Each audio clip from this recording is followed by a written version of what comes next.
Welcome to another 2D Sunday-ish. Today I'm going to be talking about the triple threat of great Mega Drive games that came from Sega, from the Disney franchise, and that's I call them the Illusion series. I don't know what other people call them, so that's Mickey Mouse in the Castle of Illusion, QuackShot, and World of Illusion starring Mickey and Donald. Anyway, first up is Castle of Illusion. A little bit of history. This game was developed in 1990, published by Sega, developed by Sega. This is the Mega Drive version I'm going to be talking about. It was obviously the first game in the Illusion series. It also got re-released in the Sega Ages collection, and it was also included in that one-off console, the Sega Mini, the Mini Mega Drive, sorry. Obviously it's a platform game. And this was probably the platform game before Sonic appeared on the Mega Drive. So this game set the standard, if you will. So yeah, so let's talk about the first game, which is Mickey Mouse in the Castle of Illusion, shall we? Alright, let's get to it.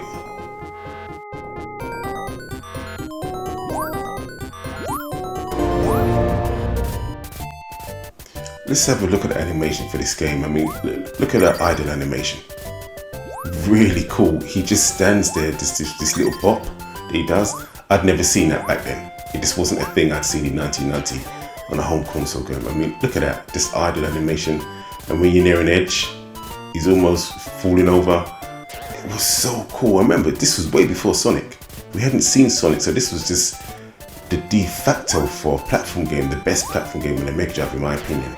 At that time, his animation was just so good. Look at the jumps. You knew exactly where you were going to land on that platform because his jumps were so good. The bottom bounce was really good as well. Felt good, especially if you held the button down. You got a bigger bottom bounce, as opposed to if you just let it go after you and bottom bounce on that enemy, so you could get to other platforms. The animation realistically sold it. You could even throw things at enemies, apples, or these little orbs there they could collect. It was just a really well animated game. It's literally, for want of a better word, at that time, watching a cartoon or playing a cartoon on your Sega Mega Drive. Really nice, really nice. If you got your Mega Drive in 1990, or when it first came out, I believe it was 89, and you saw this, you knew you was in for a treat. Graphically, this game was top notch. It could compare against basically anything that anyone had in their home to play video games at that time. I mean, this quality was just ridiculous. Sound, graphics, animation, platforming. It was just a tour de force. It showed what the Mega Drive could do in its early days. And to be fair, it still holds up now. I mean, look at some of that parallax scrolling. Really, really good. The platforming was really good. It had a decent story with a really good intro. It showed it wasn't Miserable kidnapping Minnie, and so you knew, okay, I'm on a quest for all the worlds of illusions, or the land of illusions in here, to rescue her. I mean, look at those toy soldiers. They look so good, animated so well. I mean, this bit here reminds me of Sonic the Hedgehog. Huh, go figure. We'll probably reuse this and got this idea from here. Anyway, yeah, this was literally how good the Mega Drive could be in the early days. And I'm sure when a lot of people saw this, because remember, this was before Sonic. When a lot of people saw this, they're probably thinking, oh my god, what machine's that? And if you're a kid at this time, he's like, I want one. I want it. No, go beyond that. You needed it. Like you needed oxygen to breathe. You wanted this game. Castle of Illusion was that game back then. It was just like, yeah. When you was in the playground, did you play Castle of Illusion? Have you played Castle of Illusion? Did you beat Castle of Illusion? That was the thing. So yeah, an excellent platform game. Plays well to this day. Animation wise, great still to this day. Sound is still great to this day. Oval graphics are still great to this day. Play this game, people. Okay, let's get to the next game in this trio. this is QuackShot. It was developed and published by Sega for their Sega Mega Drive in 1991. It stars Donald Duck, and his three nephews, I should say. You don't get to control them, you only control Donald. Actually, I don't know. I'm assuming it's only Donald, because I don't really have a great history of this game because I never owned it. But I've always admired it from afar, and the most I've played of it was just before Christmas last year. Anyway, you control Donald, his nephews are in there. This game is obviously heavily influenced by Indiana Jones series, and to be honest, it's a looker. It is a fantastic looking game. So yeah, let's start talking about this game, showing some more footage of this game in the second of the trilogy, what I call the Illusion trilogy. So without further ramblings from me, let's get on it.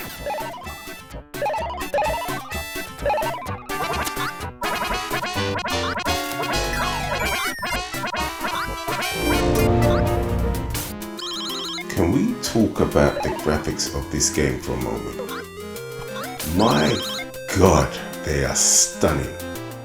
The Sega artists who worked on these games, they've got to love their job. They've got to love their job. You don't make games like this and you hate coming to work in the morning. This game looks stunning, absolutely stunning. I mean, just the overall background. I mean, this stage here doesn't have too much parallel scrolling, but there's quite a few other stages that do.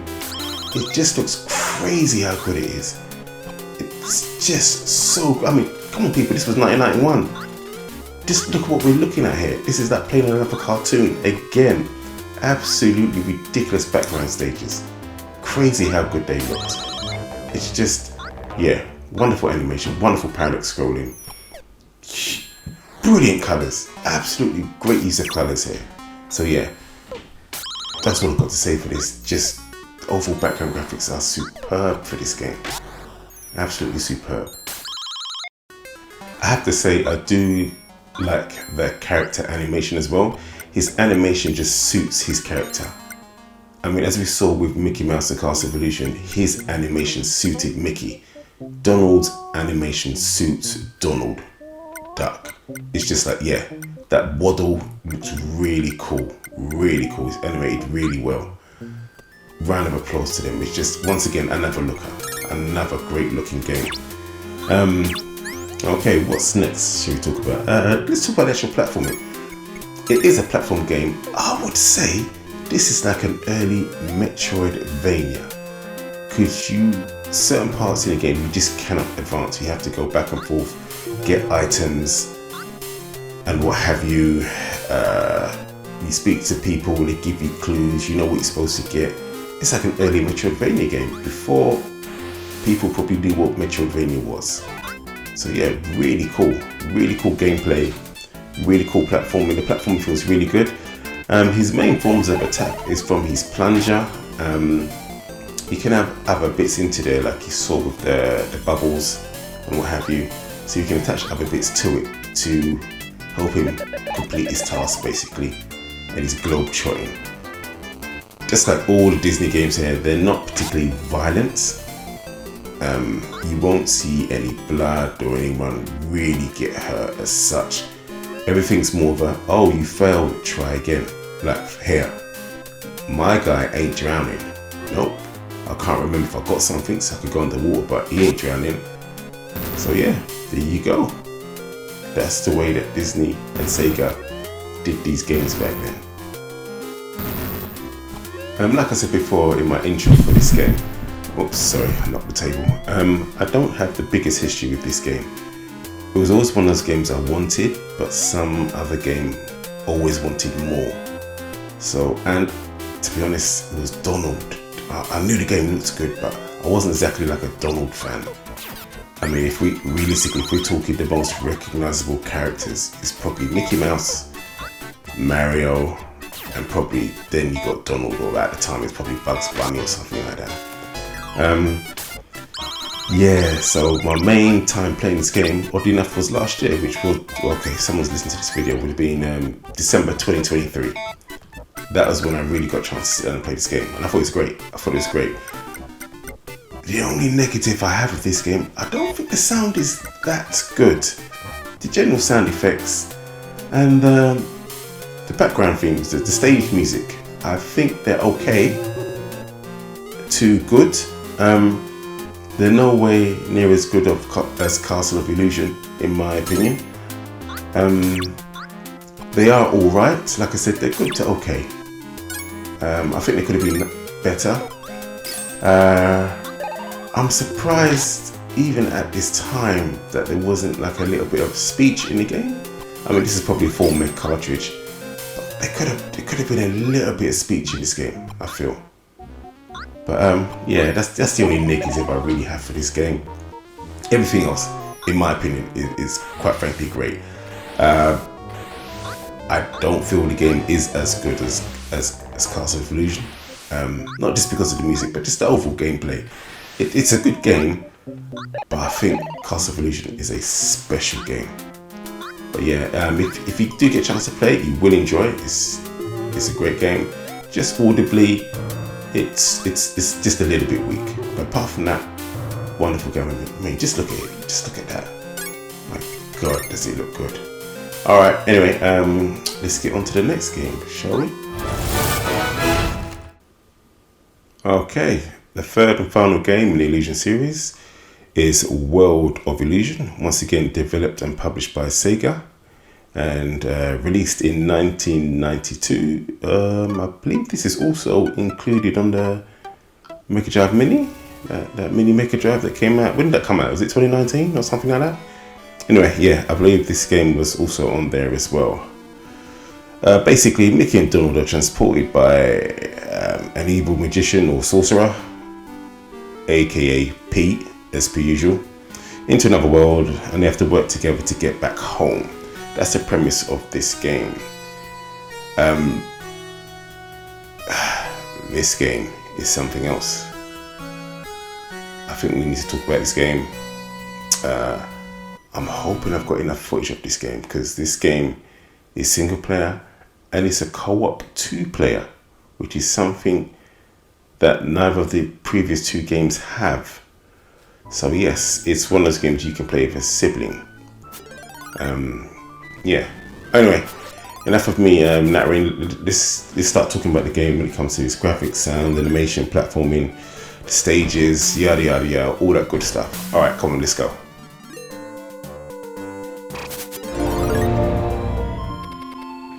So this game here, graphically, is ridiculous. It's absolutely ridiculous. I mean, compare this to Castle of Illusion. Look, Mickey's animation is crazy. Absolutely crazy. I don't know how many frames this guy's got, but it's ridiculous.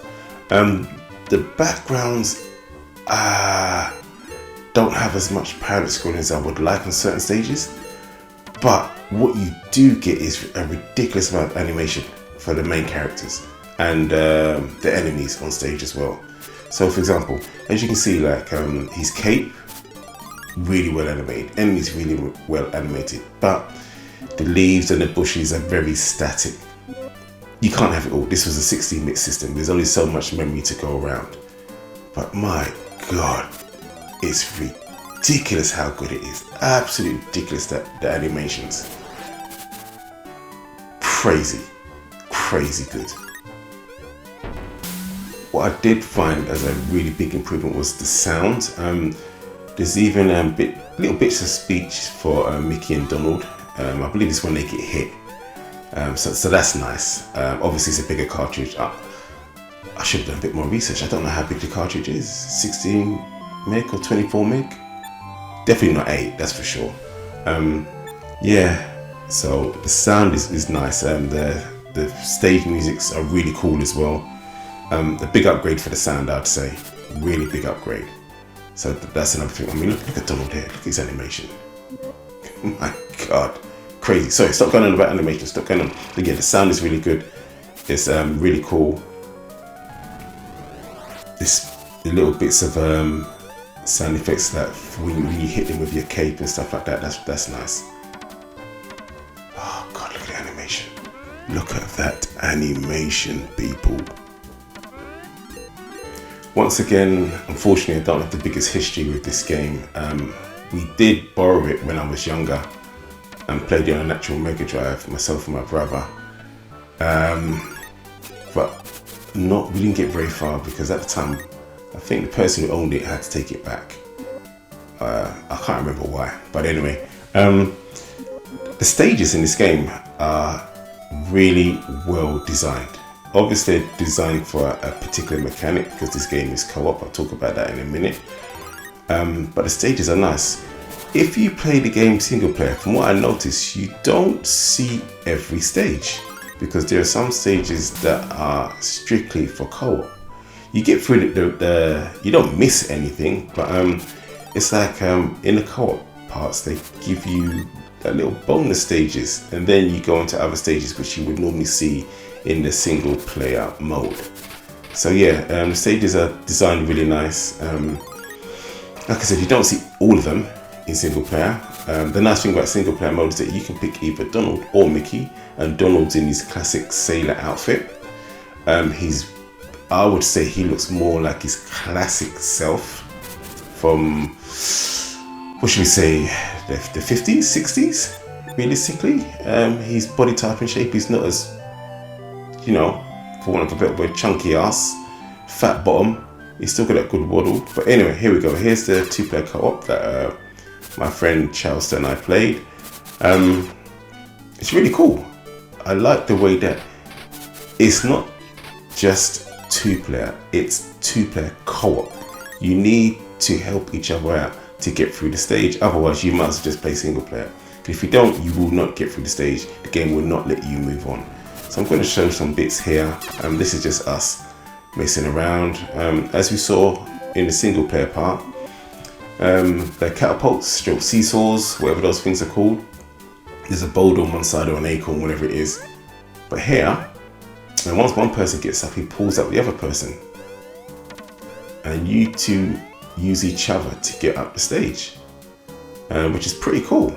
So this is just some early game stuff. There are certain parts where Mickey can get through, and Donald, because they're arse shaming him, he's got a fat ass, so he can't get through. But Mickey can, and he's got to help Donald through certain gaps. I like the way Donald's just looking angry there. He's just, the character design is so good. So good with this game. My God. Here we go. I think this is the section here. Look at that running animation. Really good. Even though Mickey's got a fat head, he can still fit through that gap. Donald, come on. Try and get through that gap, Donald. Try and get through the gap. Come on. Here we go. He's going to try and get through a second. Look, see, his tail feather. He can't get through.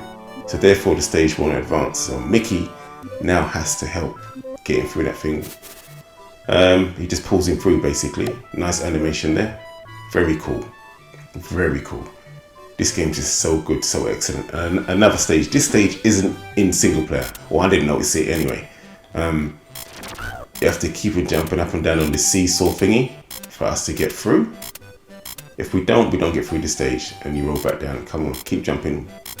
So it's a really good cooperative game. I mean, nothing's hard. It's a Disney game. The game is really easy, ridiculously easy, nice and simple. But it's just a really fun game. I think they just take all the best bits of the previous two games and they said, okay, and plus we're going to add co-op in there with it. So yeah, a really good game for you and your siblings. This is a really nice stage. A bit more parallax scrolling would have been nice, but hey, it is what it is. Really nice enemy designs though, really nice enemy designs. Just really good, really visually pleasing game. Fantastic. Two-player co-op, just as good. I think the game realistically shines in two-player co-op. One player, it's a little bit simple, if you ask me. If you're talking one player, you probably will prefer one of the other games, QuackShot or Castle of Illusion. This is a boss. But if you've got 2 people to play, this is the game out of the 3 to play, in my opinion. But okay, yeah. There's not much else to talk about this game, so I'll just let it be, and I'll just shut up while you can just watch this, rest of this boss battle.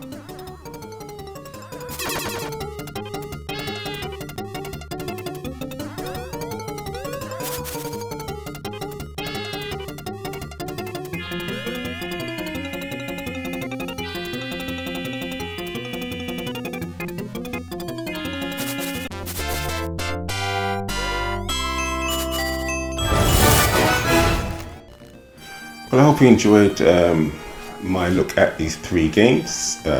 If you did, give it a thumbs up. If you want to subscribe. If you don't, you don't. I'd like to give a shout out to Chowster for helping me collect this footage. He is the biggest West Ham fan I know. He's forever blowing bubbles, pretty bubbles in the air. If you're a West Ham fan, you know what that'll mean, and he's a West Ham fan. Anyway, I'm out. Peace!